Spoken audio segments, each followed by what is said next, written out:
Welcome to Life and Love Nuggets, where licensed therapist Brent and Janis Sharp share how you can thrive in your life, your love, and your relationships.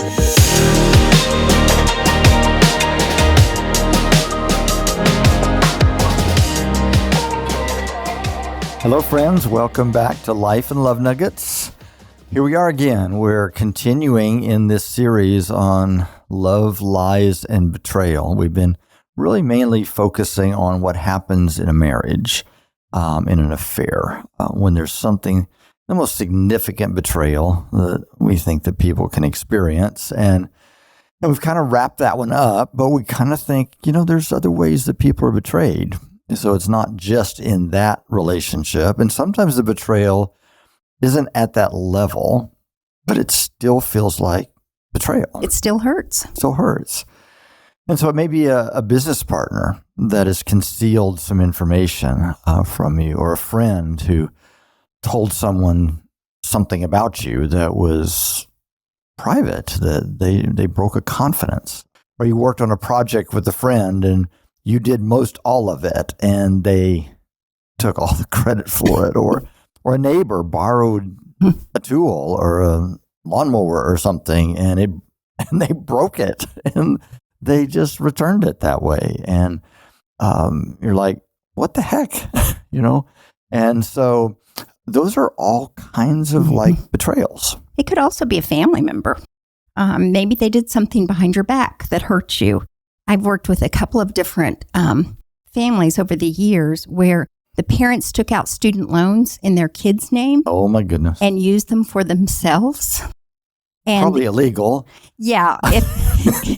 Right. At least it's illegal. Yeah. But the kids didn't even find out until after they went to buy a house, or when they started getting notes that they were delinquent on their student loan. I mean, that is betrayal on a more minor issue, but still painful.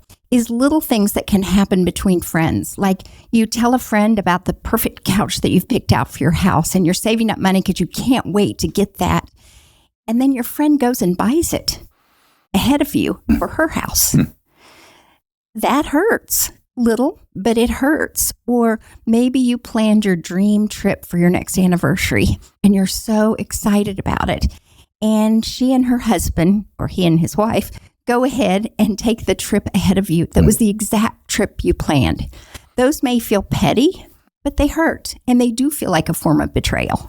Yeah. So were there big things like taking out student loans, you didn't know about? Yes. Or small things, somebody buys a piece of furniture that was your favorite. Mm-hmm. These all feel like betrayals. And you're going to feel the same kind of feelings as if it was at the highest level. It just may not be as intense. Mm-hmm.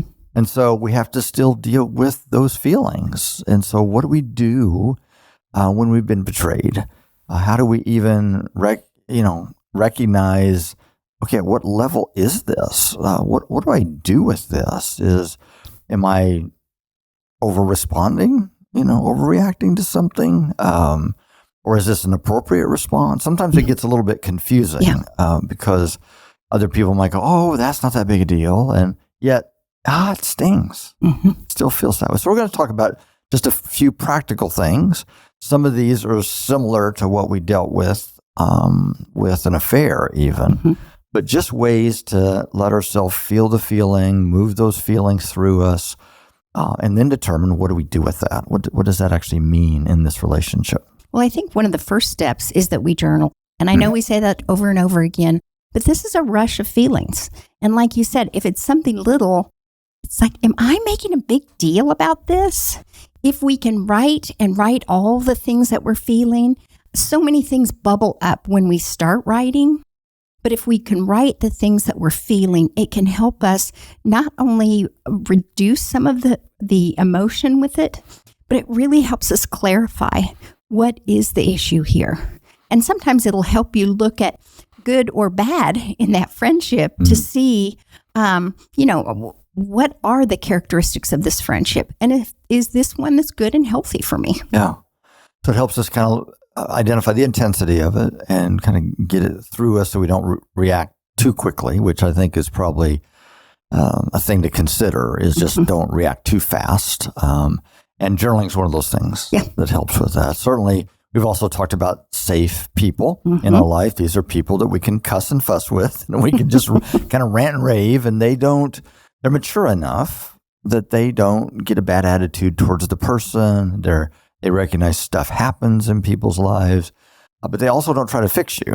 They just listen, let you express it, get it out of you. Again, oftentimes that's helpful to just, I've had people, kind of talk themselves through it then and almost out of it, where it's, okay, yes, I was really ticked when this first happened, but if they have the same couch I do, it's just okay, Yeah. In light of everything else in our relationship, it's not that big a deal. Just probably not even worth dealing with. Or, I probably do need to go talk to them, about this or ask a question or process that a little bit. Again, remember, another principle in this is we've got to realize that forgiveness and trust are very different things. And so one of the things we're working on here if we feel betrayed by somebody is, can I forgive them? And again, it's sometimes they don't even get it. Sometimes even if we feel like we need to go talk to them, they're like, well, I didn't think it would be that big a deal, and I didn't mean it or whatever. And they're just not going to understand the level of hurt. And so how do I then forgive? We talked about forgiveness is a one-way street, that we can forgive somebody even if they don't get it, even if they never recognize why that hurt us or we felt betrayed by that, we can still forgive them. And we talked about that magic eyes principle, which is, how do I see them differently? Instead of seeing them as this good friend that should have known better and betrayed me. And I realized, that's just kind of out of their own kind of weakness, out of their own brokenness, that they just see it differently. And okay, I can let that go. And it's in Jesus on the cross, Father, forgive them. They don't know what they're doing. And so how do I release that? Now that may affect whether we can trust them. Remember, trust is a two-way street, and trust requires them to actually acknowledge, oh my gosh, I didn't even think about that. I'm so sorry. Hey, dude, you brought the mower back and it was broken. I know, man, I'm so sorry. I meant to say something to you and I didn't. And then they go actually then do something about that. Okay, well, maybe I can trust them. Or, well, what's the deal? I don't know.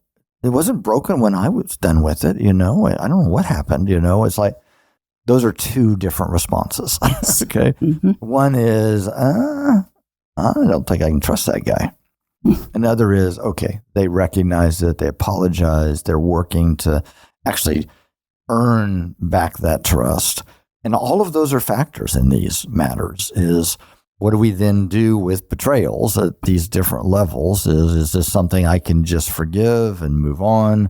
Or is it something that it's going to really affect the relationship? Yeah. I can forgive them, but this really showed me something about them that I didn't see before.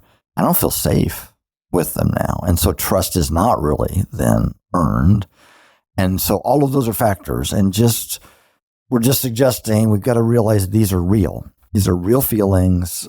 We can't just overlook it. There's no shoulds and oughts in this. It's just what is. And these are some things that can help kind of give us some perspective to keep moving us forward. But you mentioned an important point, and that is we have to have a conversation with them. Yeah. We have to share with them that this is what hurt me. Now, we don't do it until after we've journaled or we've talked with trusted friends and we've calmed down and we've figured out what the issue really is. And that it's worth it, that it's a level that exactly. I want. Our relationship is important, so I'm going to need to have a conversation with them, right? Right, because there are consequences. I mean, when something like this happens, you need to determine what the consequences are. I mean, some of them are, maybe I need to set boundaries, a little bit better boundaries with them. Or maybe I'm going to withdraw just a little bit from this. Maybe it's I have to decide whether this person can even be in my life because the wound or the hurt is so severe. And I think we have to ask ourselves, is this a symptom of something else? Not that we're trying to judge people or analyze people, but if they're a friend, we've seen some kind of patterns in their lives. So we have to see, is this something where maybe they're jealous or they're one of those people that has to win? They have to have the best first. Or as you said, is it just a simple mistake? Oops, I didn't realize you wanted that couch. I thought it was this other one. I'm sorry, I totally forgot about it. Which again is a different type of relationship. But sometimes we determine that there's people that are so unhealthy that we may need to end the relationship, or we may need to distance ourselves from them. Can I have a friendship with them on the level that I've had it, or should I have a different level of friendships? Because there's different levels of friendships. Mm-hmm. I always use the model of Jesus. He had the multitude, yes. He had the 12, and he had the 3. Mm. And I think our relationships are all of those. And if a 3, one of my 3 besties, mm-hmm. if one of them betrays me, it's a lot more painful than if one of the 12 or one of the multitude does. And so that impacts how we deal with it and what we do with it. And more important that they get it and that there's some change, some recognition and some change so that I can continue with that friendship. Mm-hmm. It's going to hurt more, but it's also more important that we get some clarity there, that we really talk this through and work it out. And don't just brush it under the rug or throw it over your back in this pack that later on you're going to blow up at them and go, not only did you get the same couch, but you also did this and this and this and this. Get all passive aggressive with them. We've got to be open to talk about those things. And then there's also what I call, for better, for worse, I call it this perceived betrayal. It's when we feel betrayed. It's a very real feeling, but it may actually be that other person in our lives was just making some kind of a change. I remember very long ago, early in my practice, I had a friend or a guy there who was a friend with his pastor. They were close friends for years and years and years.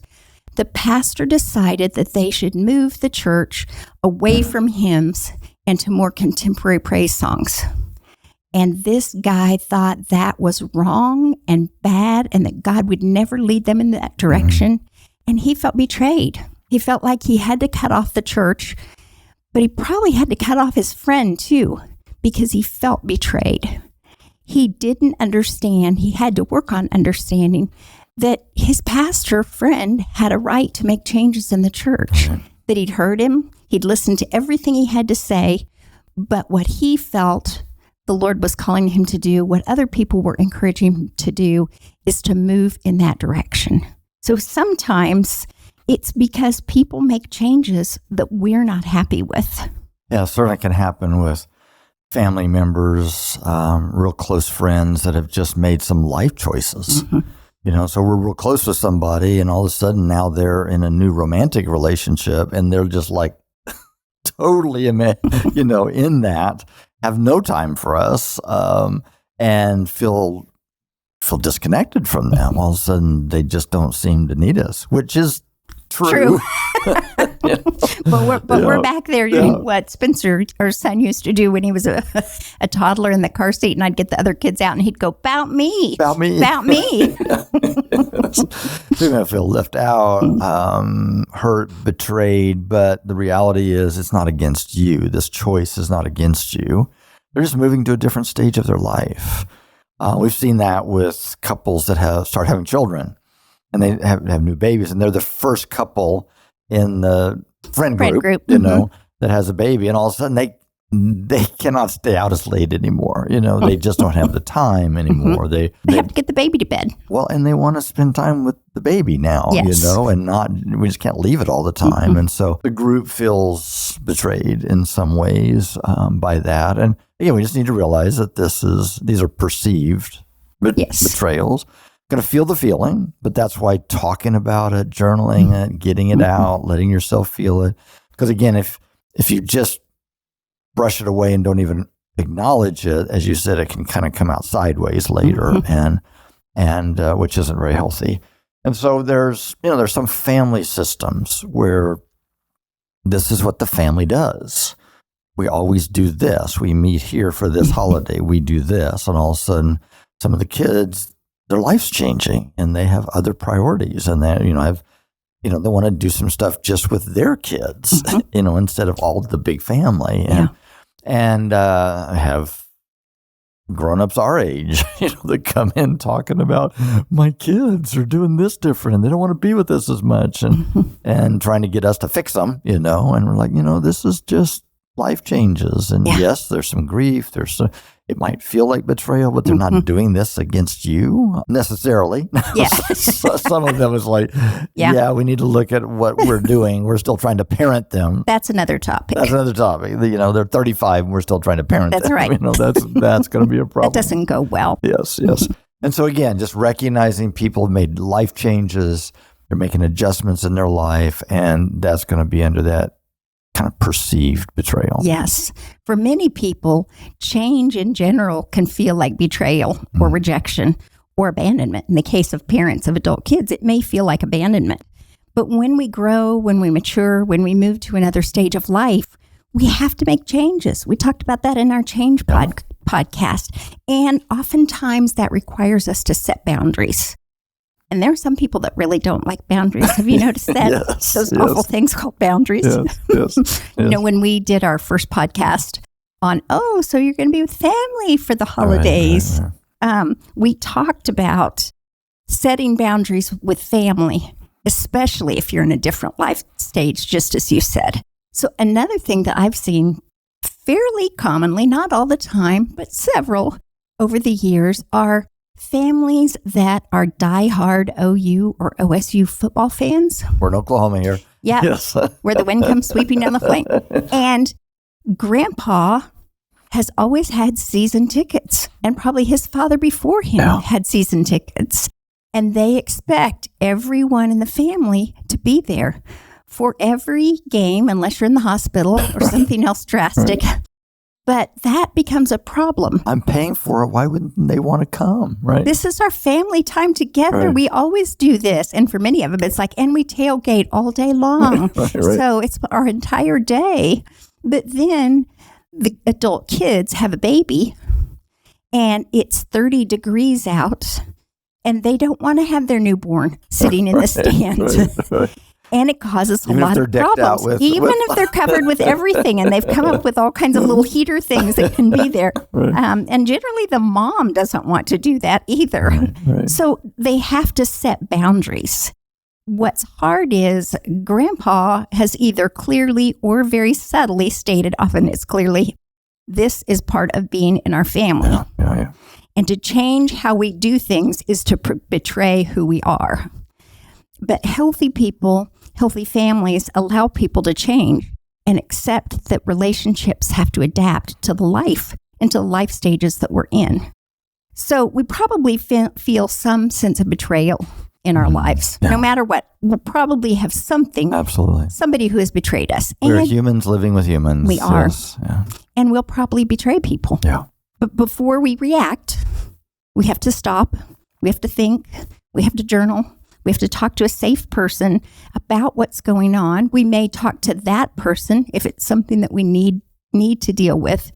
But then we ask ourselves, do I need to set boundaries? Do I need to distance myself? Do I need to end this relationship? We want to be careful to not jump to a response. Again, as you mentioned, we're all going to experience this. I mean, in this life, we will have trouble. There's going to be some challenges here. And the very things that we need to do are the very things we would want other people to do if they felt we betrayed them. If we did that do unto others? Yes. Yes. If they felt like that we, didn't follow through with something, or we changed something or whatever, we'd want them to eventually come and talk to us. We'd rather them not do it in the heat of the moment. Yes. If they could ventilate that a little bit and think it through and process that. But if the only way a relationship has a chance to be healed in the potential of trust building and so forth is if we talk about it and we work on that. And so that's what we would hope that they would do if they feel betrayed by us. And so eventually, if it's at that level, we need to go talk to others. And so So hopefully these are just some ideas on at the different levels. There's going to be some things that as we work it through, it's like, okay, they did not mean that. I can just really let that go. I can forgive it and be done. And it's not really a trust issue, and we can go on. And then there are those all the way down to significant boundaries where I need to let go of this relationship. It's not safe anymore. And so everything in between that, just realize we're all going to face that.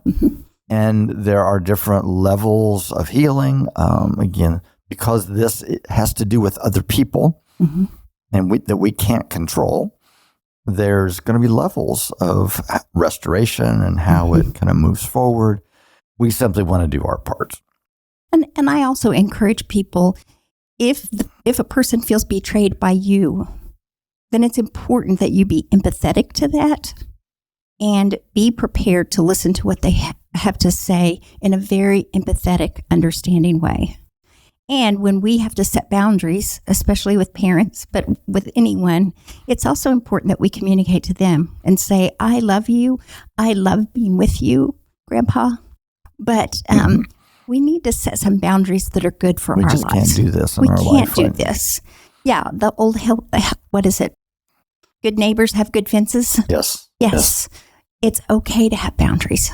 So wherever you find yourself in this process of recognizing betrayal, we trust that if we do our part, there's always a way forward. There's always a way for us to be free. Even if I have to say no to a relationship going forward, there's a way that we can be free and not bitter and resentful. And there's a way for relationships to be restored. This is what we're always holding on to and hoping for. And as we kind of ending up this series now, we trust that wherever you find betrayal showing up in your life, that you can be honest and open and genuine and real. Take your real, honest self to God. He always has a way through. Yes. And so for today, go in peace. Bless you as you go. Hi, guys. We just finished up our series on love, lies, and betrayal.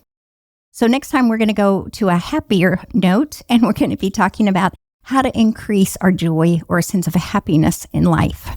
But before we go today, I just want to ask you, would you please send us questions, comments, topics that you want to talk about? That would be really helpful as we go forward in our planning. And if you would like to help support us financially, you can go to lifeandlovenuggets.com or send your questions and comments there. Thanks. The Life and Love Nuggets podcast is a 501c3 nonprofit and is supported by gifts from people like you. To donate, go to lifeandlovenuggets.com/donate. This podcast is produced by Clayton Creative in Tulsa, Oklahoma. The content should not be considered or used for counseling, but for educational purposes only.